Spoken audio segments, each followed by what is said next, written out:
Funding for Love to Paint with Mimi was provided by Agnes Gund. Utrecht Art Supplies, celebrating 60 years. And by Kelly and Robert Day. Additional funding was provided by the following.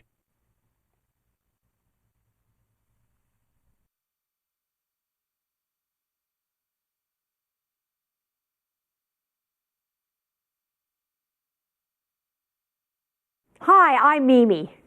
Today we're going to talk about some tools to get you painting, and then we're going to paint a beautiful country pond.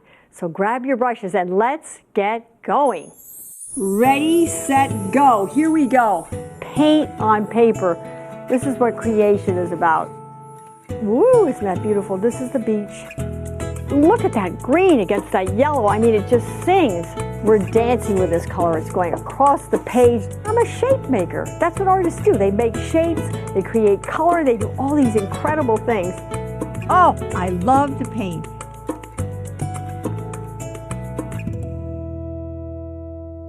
Hi, I'm Mimi. Welcome to today's show.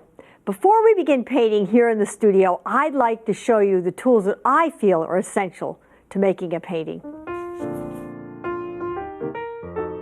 We're at an art supply store, one of my favorite places in the whole world. And today we're going to keep it simple, pick out some wonderful art supplies for a fabulous painting. Let's go pick out what we need. Now here we are at the brushes. And first of all, we're going to talk about the watercolor brushes. We really only need 2 brushes to get started.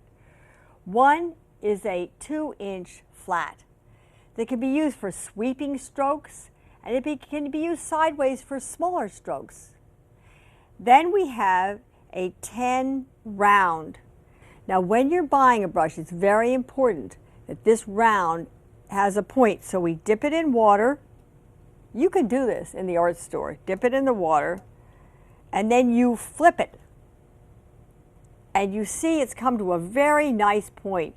So that means you can do a lot of detail work with that brush. And then we need a large brush like this for the acrylic. And we're checking, do you see how it has life? It goes back and forth. If you push this brush and it flops over on the side, you know it's not a very good brush. And then here we have a number 10, a square. And this brush we checked, does it have life? It certainly does have life. These are great brushes. This is all you need. You can make fabulous paintings with these brushes. Now we're going to pick out some acrylic colors. We're going to use the 3 primary colors, which are blue, red, and yellow. I'm using 2 blues, which is cerulean blue and ultramarine blue. I'm going to use 2 reds. One is alizarin crimson, and the other is cadmium red medium, and 1 yellow, cadmium yellow medium, and 2 browns, burnt sienna and burnt umber, and of course we need white. And that completes our palette, and we can make some fabulous acrylic paintings with those colors. Here we are at the watercolor section, and we're going to pick exactly the same colors in watercolor that we had in acrylic. And I want to share with you something that I just absolutely love. It's my little traveling watercolor kit. I have a little bag to put things in and a wonderful little palette here. It's got all the colors. It's got a place for the water, place for the brush, place to mix. Sometimes I buy a larger brush and just cut off the end and pop it in there. Now we're going to close it up and put it in this little kit. There it goes. That goes in there. The brush goes in there. And of course, we need paper. So I get a nice watercolor paper, and I slip that in there. Now, it's always nice to have a pencil to draw with, and I love a 6B pencil. So we're going to put the 6B pencil in there. And finally, of course, we have to have water. So we have a little water container, and we put that in there. And it's also good to have a little piece of tissue. And then we simply zip it up, and here we have a little studio to take anywhere in the world. Now we're going to talk about what do we put the paint on. So for the acrylics, I've got 3 different things you can put the paint on. You can actually put acrylic on just about any surface, wood, but we're going to talk about what we're going to put it on. One is an artist's canvas. You buy it like this. It's gessoed. It's all ready to pop in a frame. That's one way to go. Another way to go is gesso board.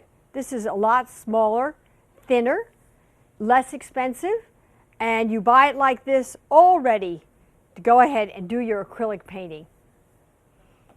And this is a really wonderful thing for people wanting to paint acrylic. This is called canvas paper, and it's cotton actually, and it's just like a canvas, only you don't have the board behind it. This is a very reasonable way if you want to paint acrylics. You finish, you've got another one right underneath, so that's a great way to go. Now we have to paint on watercolor paper.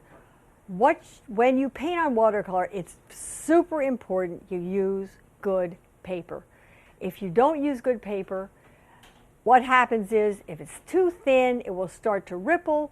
The effect will not be good, so you use a good watercolor paper.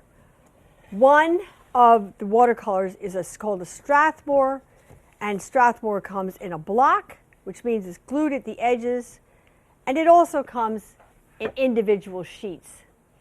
And my very, very favorite is Arches watercolor. It comes in various sizes. This is a block. It's very tough watercolor. It can stand a lot of abuse if you have to rub something out. It doesn't buckle very easily too. So the main thing is try different things, see what you like. These are merely suggestions. And now we're going to go back to the studio and do a wonderful painting.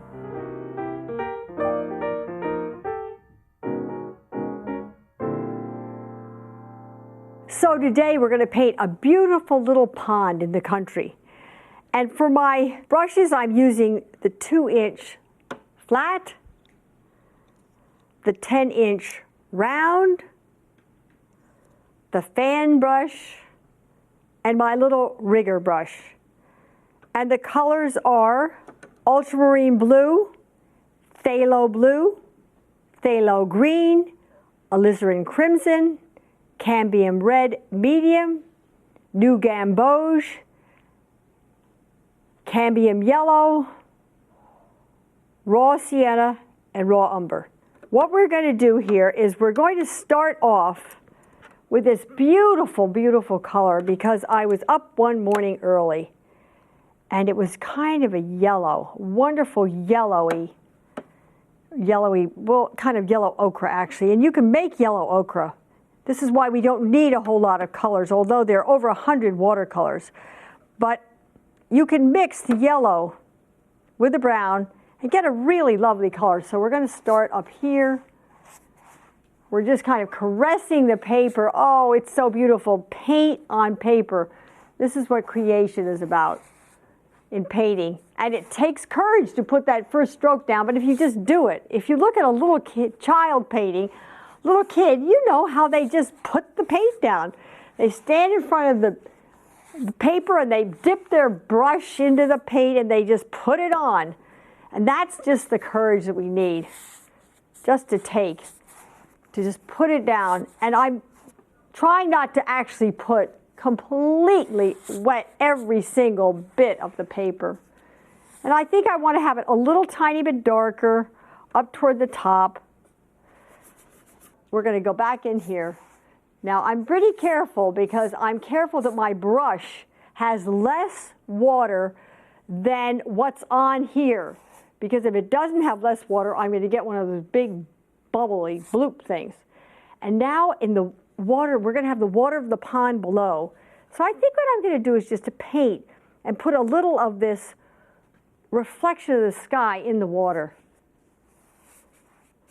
And I'm thinking about where is the reflection actually going to be? And it will be probably about all over the water to start with. But I want to leave a little white in there too, because the white draws your attention there, and the watercolor is just so incredible. Because You know, nature has its own laws. And if you let the watercolor do what it wants to do sometimes, nature's laws are beautiful every single time. So sometimes you just hit the water and the paint on the paper and something beautiful happens. Now what I want to do is I want to take some of the green and put it in the water, so I'm going to use a little bit of the ultramarine, and I'm going to mix a little yellow in there. And it's not quite the green I want, but you know, we've studied this. Yellow and blue make green. Look at that green. I'm going to put some of this green coming right across the water here. And it will be lighter right down there. And then it's going to get darker up here. And then we're going to take, I wet the brush a little bit, and I'm going to take, whoops, I take it across. Now you see how it's running there? That's going to cause a drippy problem. So we take this across here like this, and then under here, it's going to be a little dark too. And I think what I want to do here is just very gently, just caress the paper. And now we're going to check the paper and see, is it dry or is it not dry? It is dry. And you know, I've mentioned for you at home, if your paper isn't dry, do not go into the painting and start putting the trees in, because you're going to get a big mess. Just wait till it dries. But the lights are pretty warm here, and so it dries more quickly.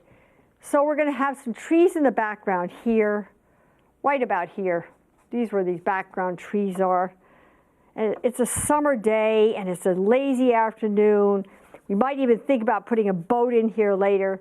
And I'm using different colors in here because it makes a little more variety when you put different colors in.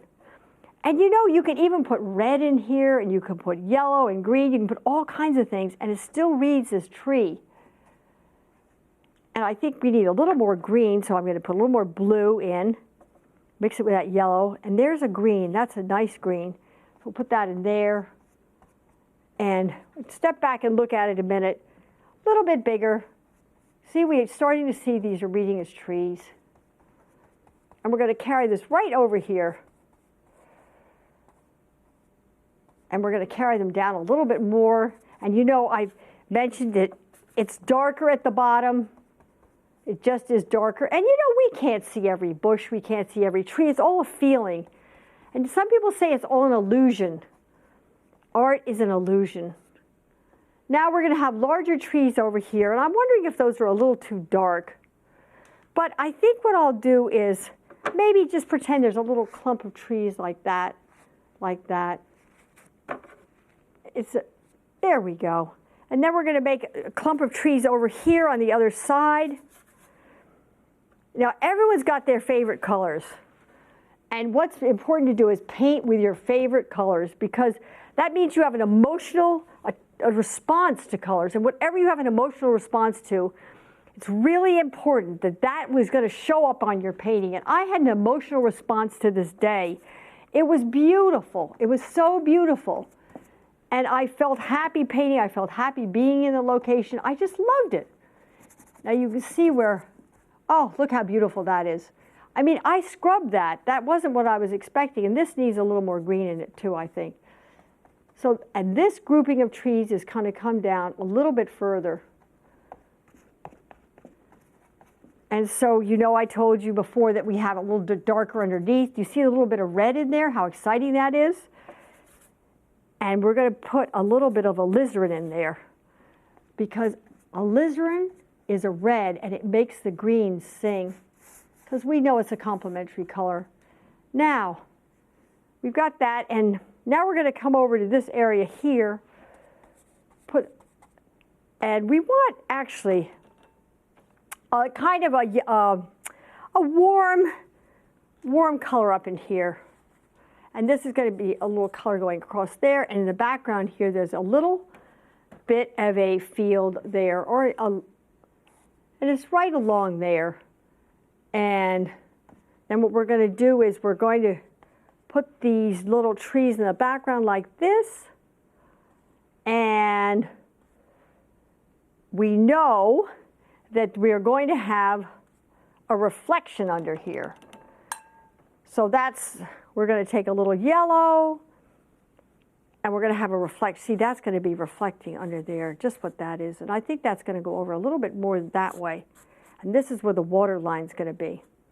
And then underneath here, we're going to have some dark greens. Because I know we're going to have a green tree there. I've got it figured out. So I'm going to start to put the reflections in right now. Woo, look at that. That is strong. A little too strong. And the way to get rid of the strength if it's too strong is to hit it with its opposite, which is the red. That's still pretty strong there. So we're going to mix a little yellow in there. Oh, look what that does. It tames it right down. Tames it right down. And we're going to water this down a bit over here. Have this coming down like that. Oh, it's so beautiful. I just can't, I get so happy when I'm putting paint down. And these are going to be, we're going to have some more of this little green reflection over here. And that's getting to be a little bit, I don't really want all those brush strokes in there. So I'm going to just take, I either can choose from the brush or I can choose from the tissue. And I think we'll go for the brush. There we go. Now, up in there, we want right there, we don't want that to be all white because we want to pull the eye into the middle of the painting. So we're just going to have it a little bit kind of gray this thing out. And now I'm looking at this, and I think what we could do now is to go ahead and put the trees in. The trees are really fun. I love trees. I love the way they move. I love the colors. I love the changes in them. I just love trees. So we're going to start out, and I'm thinking now, this is really important. Where am I going to place the tree? We don't want to place the tree right in the center. We don't want to place it in any of the four corners. We want it somewhere in an interesting place in the middle of the, somewhere in the middle of the painting. So this is an interesting place. It's not in the middle. It's not at the side. And it's an interesting place for people to bring their eye in to the painting. So I'm going to wet this down a little bit and put some paint in there. And maybe I'll wet it down a little and put a little red in here. And I think we'll take that up even higher. And we're just, you can see that this is wet under here, so it's beginning to bleed a little bit, but that's all right at this point. And I can go back in, and we're going to make this darker. And the way you can really get a good dark is if you use blue, the phthalo blue, and the alizarin, you will not believe how dark you can get it. It looks almost like black. Now, I don't know if I really want that there, but I do want it darker than what we've got. And now I'm thinking about the shape of the trees. You know, the branches at the top reach up, the branches at the bottom, because of gravity and age, they're going out more like that. Let's have a little of this. And now we're going to have another, we're going to have a little tree in the middle here, right here. And this is a little bit further back so we don't see it too much. As much, and there's something back behind it that's yellow. We don't really know what it is, but it's nice to have a little light in there. And look at this, I'm seeing something happening here. So I'm just going to do that. And then we're going to have another wonderful little tree over here. And we're going to have it, it's not going to be as big. We want variety of shape, variety of color, variety of size. And so we're going for a variety of size right here. And we don't want this one to be darker than that because we don't want the eye going out to the sides, the edge of the paper. We want to keep the eye in the middle of the paper. And so there we have this tree. And I, for some reason, think that we should have a little tree over here. There might be a little pine tree over there. You see it's kind of faded out. It's beautiful. Look at that. It's so pretty. It's just what I call this the dancing brush. The brush likes to dance, and you got to be careful not to overdo things because it's such a, it's so much fun putting this paint down. Now we've got all this beautiful color here, and I'm going to go back in and have a few of these little tree limbs in here. Have that there. And now what we want to do here is we're going to have this wonderful little brush. This is a fan brush. We love the fan brush. because it acts just the way the pine needles do. And we're going to start up here, and we need to wet it a little bit more. You know, it's always a balance. It's a little more of this, a little less of this, and we need that a little wetter. And you know, birds really like to sit on the top of these branches. We could even put a little bird in there. Of course, I love the birds. They sing and make us all feel happy, especially when you hear them first thing in the spring and you haven't heard birds all winter. So here we go, and there are the branches going out. We're going to have a few little of these here. Now, we are thinking about the water here, and I think what we want to do is, I'm going to try something here, and that is, we're going to have a little bit of this yellow kind of grassy area here. And then we want to be sure that this is lower, the grassy area, than that, because we don't want them exactly the same. This one's further back. And this one, do you see what's happening here? That one is starting to bleed a little bit. So we're going to do that. And then we're going to have this yellowy thing. We're going to have a reflection here of that. We're going to come back in and put a dark line where the land meets the water. It's often dark. So it would be dark right here, and we've got to pick a dark. And you know, you don't have to touch it all the way along. Just do it here and there like this. That says land is separated from the water. That's all it's saying. And we'll do the same thing here. Land separated from water. And this, you know what I think we should do? This point should come out a little bit here. Just a little bit. And then it's bleeding a bit. Now I think we should put a little boat in here. So let's get some of this paint, and it will be a nice little boat here. Before we do that, you see what I want to do? I want to make this little line here, right there. And we're going to make a wonderful little boat. And I don't know if I'm going to make it a sailboat or a rowboat. I think maybe we're going to have a rowboat. And we're going to, there we go. A little bit darker. I go back into my color, and I think blue would be kind of nice, just because I love blue. Brown would be okay. Let's see how this looks. And you know, if you're going to be drawing a boat and you don't know how to draw a boat, practice drawing your boat on another piece of paper before you put it down in this painting. And boats are pretty easy. They're easy actually if you know how to draw them like everything, but a little practice doesn't hurt. And then it's a nice reflection here. See this little reflection? That's good. And then we have the water going across here. And maybe there are two people in the boat. Maybe it's just two people out on an afternoon. They could either be floating around, they could be fishing. And we'll have another little person here. And there's a head. They're having such a nice afternoon. Just going along softly. And then what I think we want to do here is, I want to show you that water often has ripples across it. And it doesn't take much to say ripple across the water. But we do need to say something here.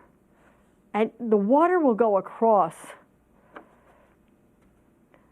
And remember that in the background, the lines are going to be closer together like this. They're going to be closer. And as we come up closer to the foreground, the ripples get further apart and they get a little bit darker. And we're really kind of dancing with a brush here. Oh, and it's coming like this. It's just a beautiful afternoon. Now I think I'm going to make these a little darker just for variety's sake. Look at this. And then we have this going across. And we might have some little ripples going across here. And, Of course, what we want to do is just put a couple little birds in here. And this is such a beautiful little brush for birds, because although it's a thick brush, it's got a very, very fine point.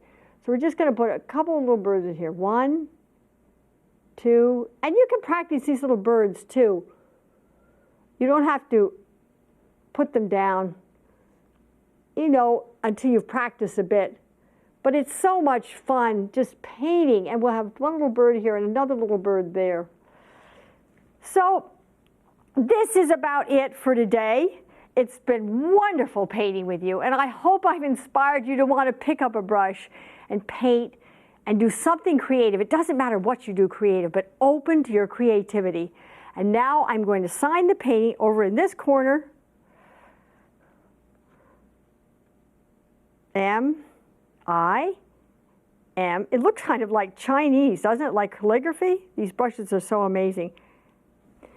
Thank you so much for joining me. I hope you had a wonderful time. I did. I'll see you next time.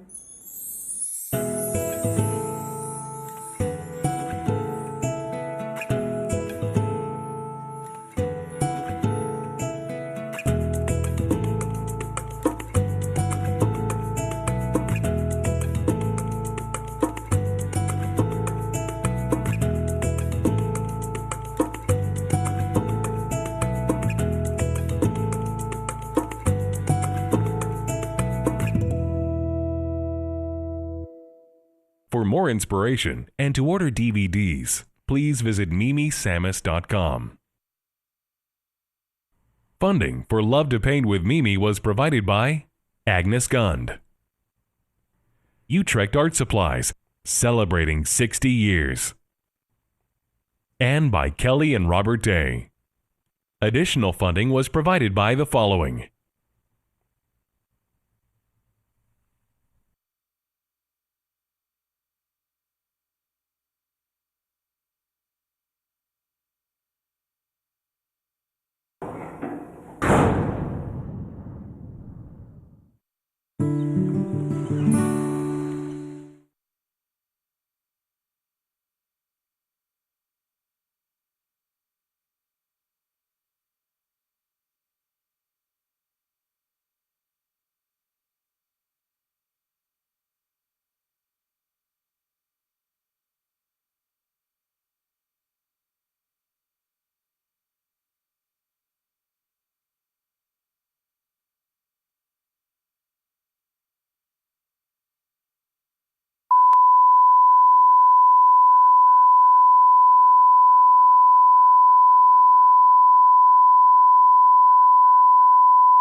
Funding for Love to Paint with Mimi was provided by Agnes Gund, Utrecht Art Supplies, celebrating 60 years, and by Kelly and Robert Day.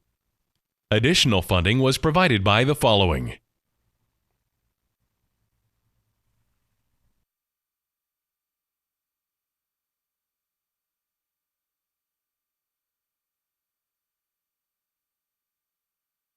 Hi, I'm Mimi.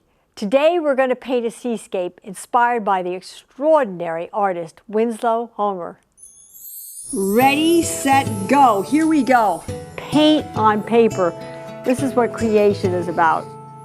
Woo, isn't that beautiful? This is the beach. Look at that green against that yellow. I mean, it just sings. We're dancing with this color. It's going across the page. I'm a shape maker. That's what artists do. They make shapes, they create color, they do all these incredible things. Oh, I love to paint.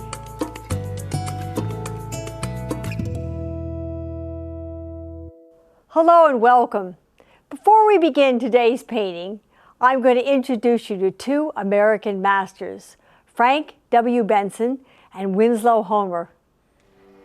There are many great American artists, and two artists that caught my eye at the Rhode Island School of Design Museum were Winslow Homer and Frank W. Benson. And this is the Benson painting called Summer.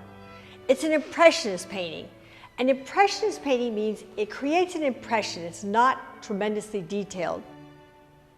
For instance, this red indication of a hand is not a hand with 5 fingers. It's saying there's a hand there. And it's this wonderful feeling that you get, not an exact replication. And you can see that his brush strokes were very kind of gentle, and the colors were muted and not a lot of detail, creating this wonderful summer day. These are Frank Benson's 3 daughters and niece, and actually was painted in Maine, but it creates the most wonderful feeling of a summer day. What a great painting. This is Winslow Homer's painting, an American artist, on a lee shore. Winslow Homer was an illustrator turned fine artist. He lived on the coast in Maine, and you can see from this painting that he studied the waves. He studied the colors. He knew exactly how the waves broke. He knew that the shadows of the breaking wave was there and the white foam that was in the foreground. There's a little red seaweed on the rocks to add color. He also understood that the waves, the breaking waves, are green because they're aerated, and that as you go back in the painting, it gets grayer and more muted. It's a stormy day with a big wave. An extraordinary painting, and the first painting that the Rhode Island School of Design purchased. A very, very famous painting. And now, back to the studio.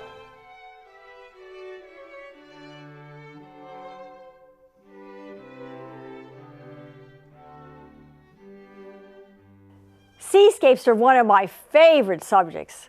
So when I saw Winslow Homer's painting on a lee shore, I thought, what a wonderful subject to use for today's painting.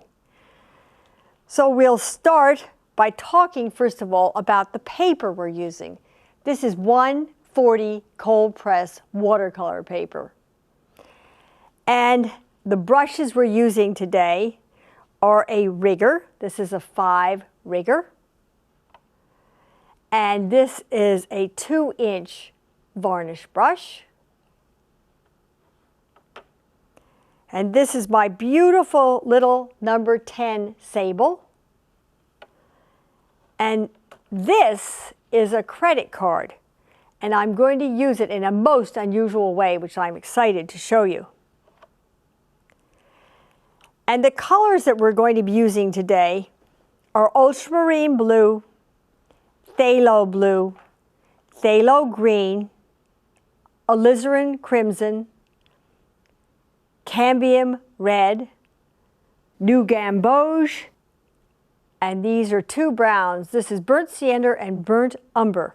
So those are our colors for today. And I'm going to just, first of all, just very quickly draw in the shape of these waves, because I want to leave the paper white, white, white to begin with. So I don't want the blue to be too dark, but I want it enough so that I can just see not to enter that one particular area. So we're going to have one wave here, and I want to be thinking, I don't want it to be like a ball, a boring ball, but just so it has a few different shapes here. And now we have the little wave that comes down like that. And then we're going to have a larger wave up here. And I'm trying to make the shape interesting. To remember to do that. So this is higher and this is lower, and this is the wave in the middle. So we've got that done. Now we're going to go right ahead and put our background in. So I think we're going to try with a little of this beautiful, beautiful phthalo blue. I love that color. Look at the color, but it's a little too blue. So I'm going to put a little ultramarine in there. And then we're going to start right off and just put the paint on. Oh, look at that color. I think I'm in love with putting paint down on paper. And you see how beautiful that is, just that blue there in the middle. You never quite know what it's going to do in watercolor because watercolor has its own energy. And you know there's a saying that a substance obeying its own laws is beautiful every time.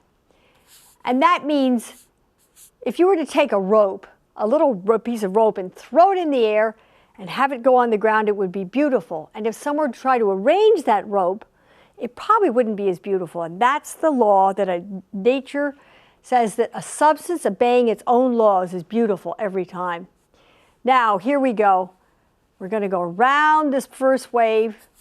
And we want this to be a nice blue because we want it to set off the white wave. And then we've got to keep going over here. We don't want it to dry till we get all of this in here. And you know, I just think, just for the fun of it, let's put a little tiny bit of alizarin in. Don't ask me why, but I just think it would be fun. Now that's a little too red. So we go back in there. Oops, a little too red. Now that might be a little goof, but you know something? We're experimenting and every painting is different. And we want to go ahead and have a little spontaneity in there. That's, you know what we can do is rub that a little bit. And now you can see the red and the blue have made a little bit of gray there. And that shape of that wave is pretty nice. So we go down here. And we have to be thinking too about working kind of fast, because we don't want this to dry. And then we go back in and we get a funny line. So we go like this. And now we start thinking, see, I want to get that little line off of there. But I like those little whites in the sky. And we're getting a little blur. If you look up in here, you see where there's something called a little washback. So I'm just going to take that out like that. And that's so beautiful. And this might wash back too, so I'm just going to take that out. Normally I don't do this, but I'm going to do that now. What we're going to do here is when the surf hits the sky, you sometimes have where the surf is going up into the sky and you see the sky partially through it. And I want to do some of this, but I do not want to overdo it. And here, we'll have a little of that going on here, and we can't forget over here. Now there's another way to do this also, and that is just to take some water and do this and kind of bleed it out. So you have what you call a gradation. It's going from dark to light. And I think we want to go back in here, and this wave is doing this, and we can even have this going up. Now I'm going to hold on. Look at that. Doesn't that feel like surf? And you know, the way I've learned about surf is I often just go out and I study it. And I watch the waves break. And of course, it's so instantaneous. They go up and down. It's moving all the time. But when you do a painting, you have captured a moment. And what we're trying to do here is capture the essence. And we've got to be very careful not to overdo this. That's one of the big things is, you know, I say it's like tickling the painting to death. Don't tickle it to death. Get in and get out. Now, what I want to do is to have a little bit of, I'm going to put a little of this green, this beautiful phthalo green. And often when water has a lot of air in it, it turns green. That's too green. I'm going to take a little tiny bit of yellow, mix that in there, and then I'm going to put that, that's pretty darn green. So I think it's a little too green. I'm going to go in with a little blue.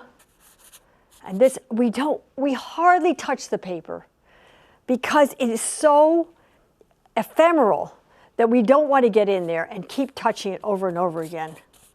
So we're going to do this, and then we're over here, and we're going to hit it with a little green. And Whoops, you see that running down there? Well, that's okay. And then often there's a shadow sometimes underneath. And a shadow often is kind of grayer. So the way we're going to make the gray is add a little of that alizarin in there. And Winslow Homer made a pretty dark shadow under here. He did something maybe even darker. His was even darker, but I don't feel too comfortable making it too dark. I like to think of the water as being just so ephemeral. And then we have this in here, and these are all waves breaking, so we have it like that. And I think, well, let's put a little different color in there just for variety's sake. And you know something? I see this right here, and I don't like that edge, so I'm going to wipe this out a little bit, just like that. And this edge over here, I really don't want that white there. We probably would have something a little darker down here. But we got to be careful now not to overdo it. I can go back in and rework it if I want. But I'm thinking also about we don't want direct lines. So now we've got that. Now I'm going to test the paper. Wow, it's dry already. If your paper isn't dry, do not go back in and start putting the horizon line in if it isn't dry, because you're courting disaster. You're going to get a bleed back. Well, maybe that's what you want, but anyway, my opinion is that you don't want it to get a bleed back. Now, I'm thinking ahead, and I'm thinking there's a dark shadow down in here. And who knows what's creating the shadow, but from a design point, I want that shadow because I want it to have a variety of light and dark. So I go in here, I got to get a little more blue in here like this. And I'm mixing a few different colors, and here's a little green. I'm going to take it up like this. And I'm going to have it going right down. Look at that. You see, that's just so beautiful, and I didn't even think it was going to be that beautiful. I had no idea. And I want to have this going across here. I want it light in here. I'm thinking ahead. You know, I'm directing the eye, and I want the eye to come into the middle of the painting. So I want to have it a little darker over here and coming in here. And then what I want to do is I'm taking the tissue and I'm taking the moisture out of my brush, and now I'm going to pull it in here. So we have that same old word I'm using all the time, gradation, going from dark to light or light to dark. Now, this is what I think. I think just for the fun of it, I'm going to go back in here and hit a few darks because it would be just like the water. Look at that. Oh, now I'm going to leave that alone, and I don't like all these whites over here, so I'm going to do that, knock that out. Now, let's see. Do you see I'm testing this? Is that dry? It is not dry. Is this dry? Nope, not yet. So what I'm going to do is I'm going to get my straight edge, and I'm going to go up, and I'm going to put in the sea. And remember, far away it might be a little grayer than blue, blue, blue. So put a little of that alizarin in there. And I'm going to take it from right there. And I'm going to take it straight across. Right there. And now I'm going to go across with it and use my wonderful dancing brush. And we're even going to take it over there a little bit. And the sea is kind of rough this day because otherwise we wouldn't have these huge breaking waves. And you know, when it looks half decent, stop. We can go back in, but the temptation is always to do more than less. Think of the Japanese artists, how they would take one stroke and leave it alone. They never went back in and reworked. Or I shouldn't say never, there's no never. But that one untouched stroke, or once touched stroke, said so much. Now what I want to do here is, this wave is going like that. So you wouldn't see it so clearly like that, and that wave goes like that. Now we're going to start in on the rocks, and this is very exciting. Oh, look at that. Do you see that little white? I'm going to leave that. That's what you call a happy accident. I didn't plan on that. That is a little sailboat out there, and I'm going to leave that exactly the way it is. Look, it's perfect. Now we're going to start the rocks. The rocks are really exciting. Where rocks are dark, dark. So we're going to mix the blues. We're going to even throw in a little of that alizarin. Wow, look at that color. And we're going to go for the burnt umber. And we're going to start work. Oh, that's really, I want it really dark. So we've got a good dark here. And now we're going to start off, and I'm thinking shape. What shape do we want these rocks? And that's, so we're going to start. No, I think I need a little bit of yellow in here. So here we go. Woo, look at that. So, it's so amazing, and I think I want a little, I'm going to make a little blue here, like this. Oh, it's so, look at the colors. It's a miracle, really.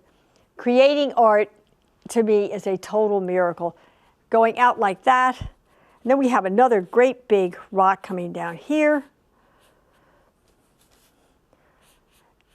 There we go. It's really, so I'm thinking about shape. Rocks are hard. This is the perfect brush for hard rocks. It goes up, down. We don't make, in this particular painting, I don't want to make round rocks because rocks are hard. You fall on a rock and it hurts.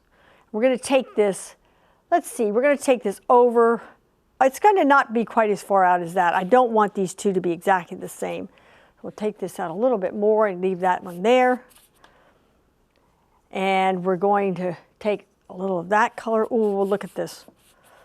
And I'm thinking here too, also, we want to use this fabulous little credit card that's been covered up and watch what we can do with this. Look at that. It's just a miracle. And you don't have to do a whole lot, but you need, whoops, you see, I shouldn't have done that because I got too excited and I wanted to do more. So I'm going to paint it out, go over and leave it just like that. Now I'm thinking about right here, and we're going to have some more down here. We're going to put some more rocks because we want to get in there with that great little credit card and let it create this feeling of three-dimensional planes by wiping off the paint. Okay, now we have that, and then we go up. We're going to create another rock on the other side. And let's see how we're going to do this.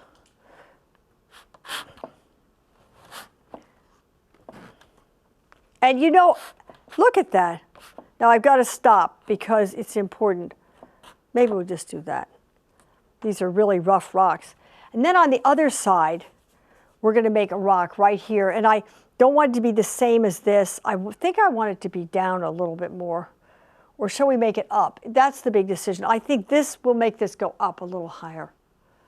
Because I want this to be higher than this, and I want them all to be different shapes and different sizes. And you know that wonderful thing about the mama, the papa, and the baby sizes to get variety. So we're going to bring this down here a bit more like this. Going to put in our blues.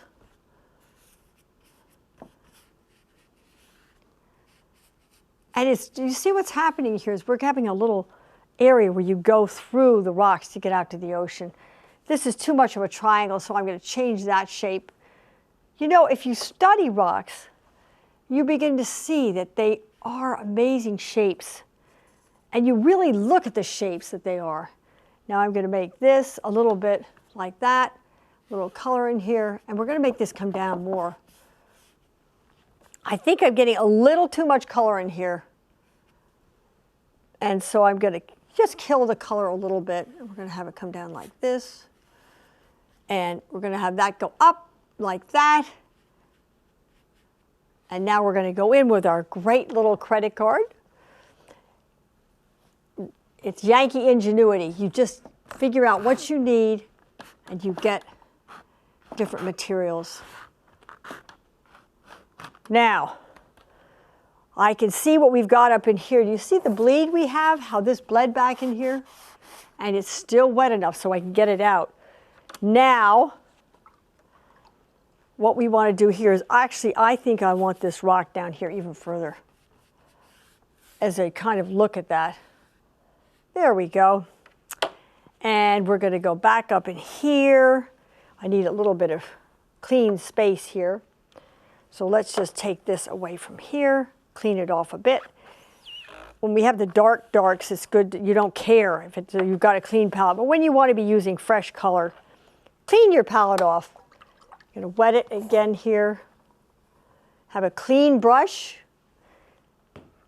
And here we go. We're going to have a little of this blue and a little ultramarine blue. And we're going to add a little dark in there. We're going to go back out here. And we're just going to put the water in. And the water runs parallel generally, but when it's rough, it's not quite as parallel. But generally speaking, water is it's the flattest thing that we deal with, that we know, because it finds its own level. And then we come down in here, and water is, now we're going to add a little green here, which is yellow and blue. And we have the green coming down in here. And we're going to have, it's a rough day, so let's make rough water. Rough water goes like this. And we're trying to say an indication of water. We're not trying to say every little wave. We're trying to say this is water. And water is rough. Okay, now we've got that. Now I think we want here is actually a little brown here, because underneath these rocks there will be a little shadow of that, a little reflection, and a little dark under here where it hits. So we're going to do that, have that coming this way, a little dark, and let's see what else we need here. This I think should be a little bit more down like that. And I just want a little bit more waves going up in here like this. I don't want to overdo it. And our wonderful little rigger, we can't forget about that. Now, these are we're just going to throw some red in here. We don't quite know what. It might be, some red thing that's coming in from the sea. It could be red seaweed. And then we're going to put a little of this in here.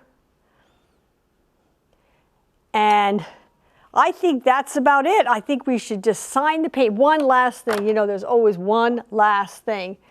I want it to be a little darker under here, just a touch. And we're getting ready to sign it. I'm going to put one little bird in. Are you ready? Here's the bird. Well, actually, I can never put one bird in. You see, that's a little mistake, so we're going to put a bird on top of it, and then we'll put a little bird there.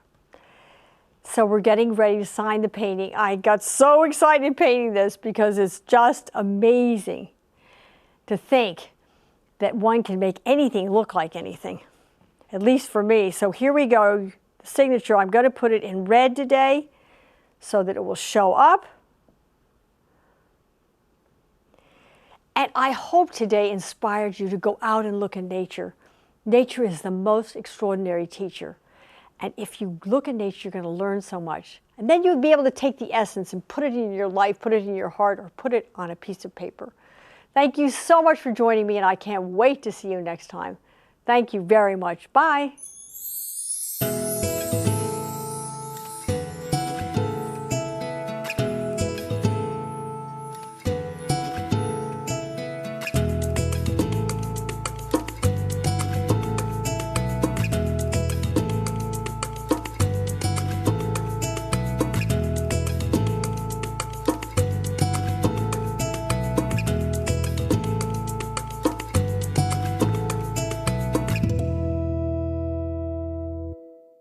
For more inspiration and to order DVDs, please visit mimisammis.com.